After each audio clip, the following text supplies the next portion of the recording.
তুই কি দিদি আমায় তখন দিয়ে তোর দেবো কে আর আব্বা মুন্তাজ দিকে তো কিনে দেবে বিস্কুট আমি একা খাবো তোর খাবো না তোমার ইটুকুন দিয়ে তাহলে আমি তোর এই টায়ের তালার দোকান তুমি কি দিয়ে দিবি তো হ্যাঁ আমি তোর টায়ের তালের দোকান তুমি দিয়ে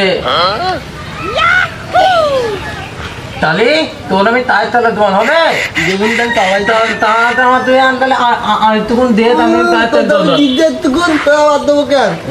আমার আব্বা বাজারতে কিনেছিলি তাই তাই তাই তাই আমি তো তখন দুবার আমি তো তখন দিয়ে না হবে না আমি তালা বোধে তুই তুমি বিস্কুট আমার কাছে আমি আগে তালা বোধে তুই আমার একটুকুন দিয়ে আমি তো তালা দোকান তুই আমার একটুকুন দিয়ে একটুকুন তো বলো হ্যাঁ হ্যাঁ বিস্কুট আমার তো খাই দেবো না